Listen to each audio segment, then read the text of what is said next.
अब सुन साहब, मैं ये भी अगर आप बता सकें, क्योंकि अब हम पहले सुनते हैं और फिर दर्शकों को एक्सप्लेन करते हैं कि क्या है।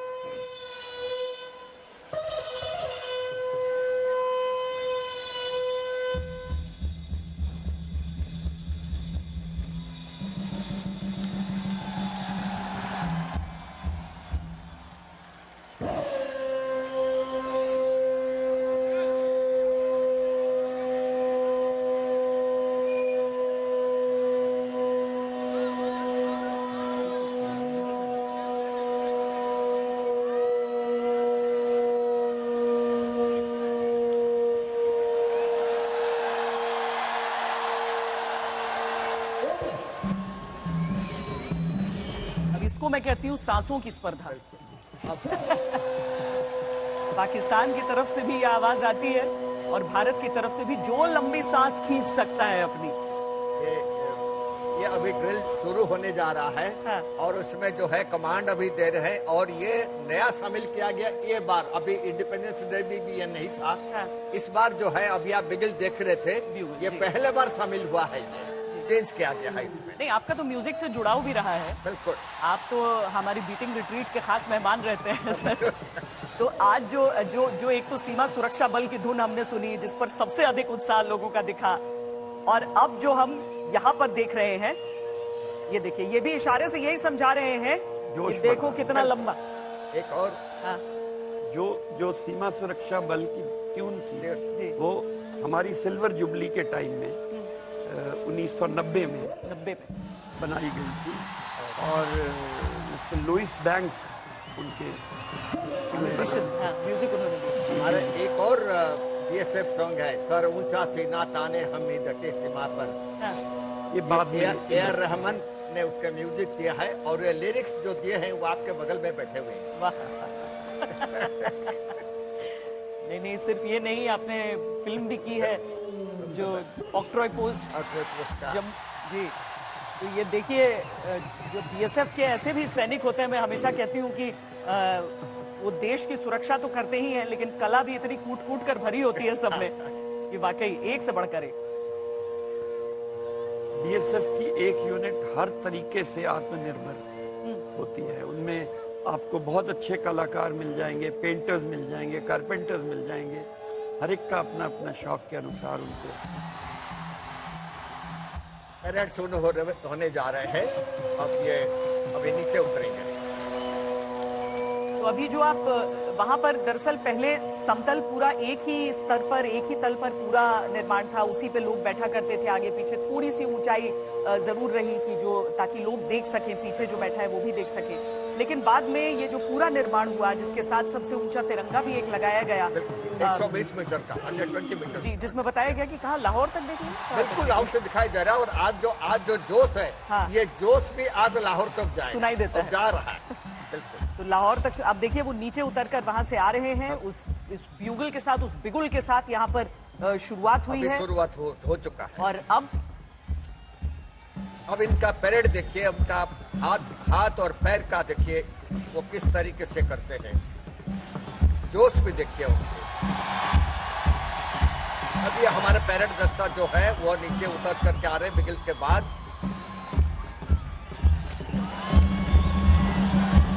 अच्छा, लंबे तगड़े जवान हमारे बिल्कुल, जो सारे हैं वो 6 फीट से ऊपर इन सब की हाइट है, मूछे बिल्कुल ताव उस पर दिया हुआ, और अगर हम पगड़ी की कलगी देख लें ऊपर तक, तो 7 फुट से ऊपर इनकी हाइट हो जाती है, मिनिमम 7 फीट। और ऐसा हमारा तीन सेट रहता है उधर, क्योंकि उनको बहुत पैर दबाना पड़ता है, इसलिए डेली वो चेंज होते हैं, और 3 सेट हमारा वहां पर रहता है। ये जो पैर पटकते हैं, जब आप वहां पर देखते हैं तो आपको उत्साह बढ़ाएगा, उसमें आवाज भी आपको आती है, लेकिन उनके पैरों पर उतना ही जोर पड़ता है। ये कोई सामान्य कार्रवाई नहीं होती है, इससे हम बहुत गंभीर चोट लगने के आसार होते हैं, इसीलिए आपको बाकी फिटनेस पे ध्यान देना होता है। और सैनिक जो ये परेड की ड्रिल करते हैं, वो देश का उत्साह तो बढ़ाते हैं, लेकिन उनके अपने शरीर पर बहुत इसका भार होता है। अब आप देखेंगे हमारा महिला दस्ता को देखिए, सबसे आगे जो है हमारा महिला दस्ता है, वो भी लंबी है सब, हम किसी से कम नहीं है। अब वो यही सोचते हैं।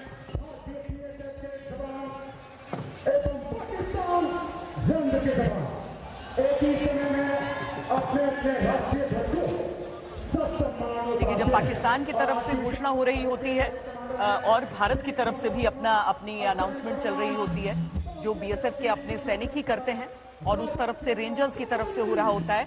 लेकिन जो एक आपने वो अंग्रेजी लेखक की तरफ से क्या कहा था जो उन्होंने, it is a carefully choreographed competition. जी, तो ये बहुत ही ध्यान पूर्वक एक ऐसी समझ लीजिए दुश्मनी है जो आपको यहाँ पर दिख जाती है दो देशों के बीच।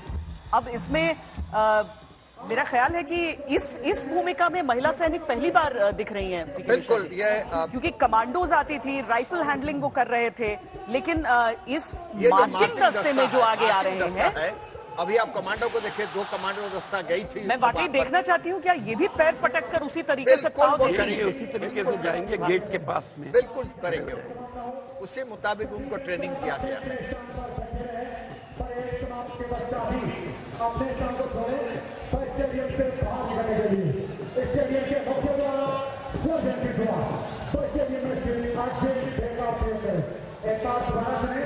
आप सभी दर्शकों से विनम्र निवेदन है, कृपया परेड समाप्ति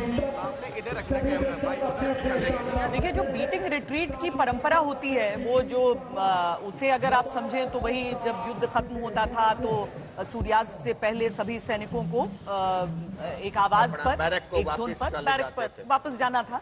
तो ये जो परंपरा के तौर पर इसे हमेशा हर रोज निभाया जाता है। अंधेरा होने पर अगर लिटअप एरिया नहीं है तो तिरंगा नहीं लहराता है, और खासकर सीमाओं पर हम नहीं तिरंगे को फहराते देना चाहते हैं। उस समय तिरंगे को उतारकर पूरा सम्मान के साथ अपने प्राणों से ज्यादा बढ़कर उसे लेकर ले जाया जाता है। एक सैन्य समारोह के तौर पर वो होता है।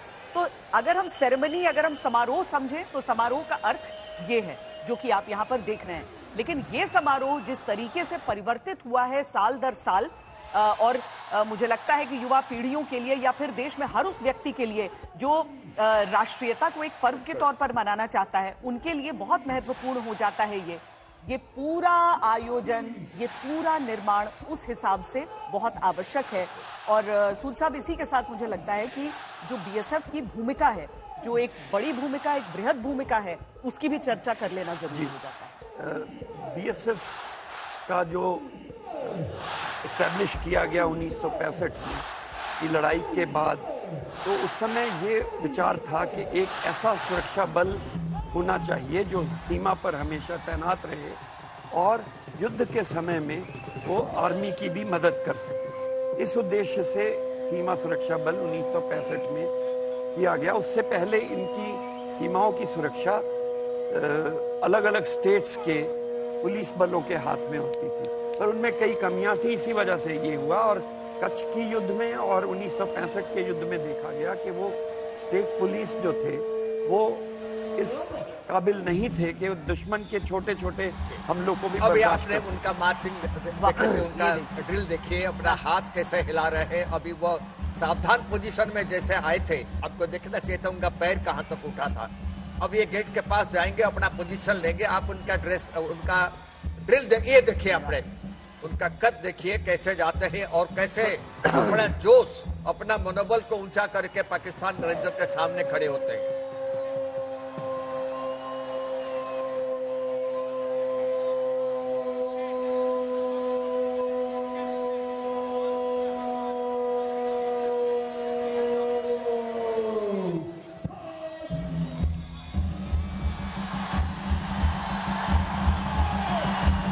एक्जैक्टली सिमिलर वे जैसे हमारा महिला दस्ता गए थे, वैसे हमारा जो बैल गए वहाँ के 2 जवान फिर गेट के पास जा रहे हैं अपना पोजीशन वहाँ पर लेने के लिए। पाकिस्तान ने तो एक तरह से हम कहें कि सिंबोलिज्म के लिए एक सिख सैनिक को भी वो लेकर आए थे, रेंजर्स में शामिल, जो पहले थे मेरा ख्याल है उनके इतिहास में।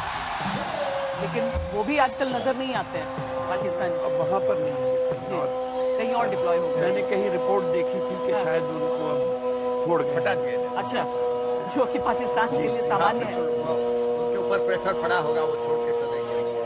भारत की विविधता हमारी इस परेड में भी, हमारी इस बीटिंग रिट्रीट सेरेमनी में नजर आती है, जब 2 महिलाएं सबसे आगे बढ़ी हैं और उसके पीछे उनके जो पुरुष सहकर्मी हैं वो सब आगे बढ़ रहे हैं। कि सेनाओं में, सशस्त्र बलों में जोड़ियों का महत्व बड़ा होता है। एक अकेला व्यक्ति नहीं, एक पूरा समूह, एक टीम, बड़ी पैर। चाहे सेना की बात हो, चाहे अर्धसैनिक बलों की बात हो, किसी की भी बात हो, जो सशस्त्र बल हैं हमारे, उन सब के लिए इन जोड़ियों का महत्व बड़ा है। और इसीलिए आप एक साथ चलते इन मतवालों की फौज को देखिए। इनका जोश देखिए, इनका मार्चिंग देखिए, इनका पैर हिलाने का देखिए, किस तरीके से वो मार्च कर रहे हैं।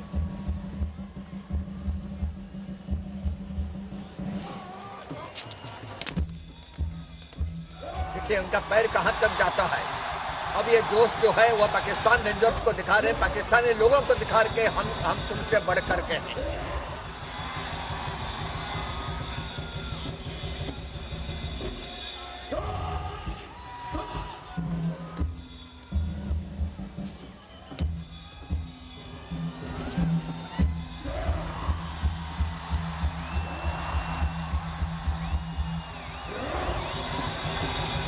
सिर्फ उनका हाथ पैर नहीं, उनका मुंह को देखिए, वो किस तरीके से अपना आंख रखते हैं। उनका मुझ को देखिए, अपना सीना को देखिए।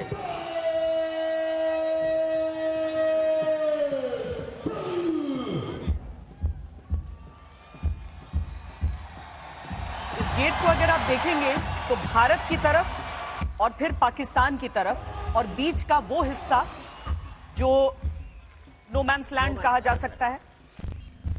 ये जो सैनिक हैं, ये जिस तरीके से भाव भंगिमाएं अपनी दिखाते हैं, आंखों में उनका वो रौद्र रूप दिखता है।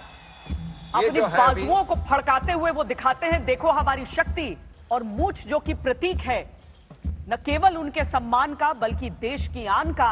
और वो पगड़ी जो उनके सर पर ये दिखाती है कि अपनी इज्जत के लिए, अपने देश के लिए, अपने देश की प्रतिष्ठा के लिए वो प्राणों का दांव लगाने से भी एक पल को नहीं हिचकेंगे। ये जो मार्चिंग दस्ता था अभी जो फ्लैग लेके जा रहा थे, ये हमारा जितना फ्रंटियर्स है, ये सबके जितने फ्रंटियर्स है, उन सभी फ्रंटियर्स का प्रतीक है।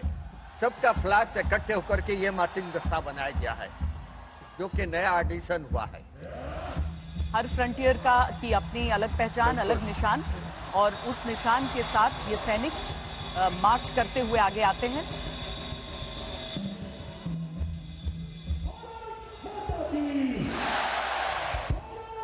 और वहां जो नारे लगते हैं उससे जोश और बढ़ जाता है हमारे सैनिकों को। जो दो जवान कर रहे हैं वो यही कर रहे हैं कि सब लोग करें, सबको इन्वॉल्व रखो, सबको इन्वॉल्व रखो। क्योंकि आप देखिए, जब 50 और 60 हजार लोगों का जो आवाज, पाकिस्तान साइड में जो 15 या 14 हजार लोग बैठेंगे, उनको पूरा दबा करके आगे चले जाता है। और ये हर एक दिन होता है ऐसे ही, और आज सब कुछ ज्यादा है।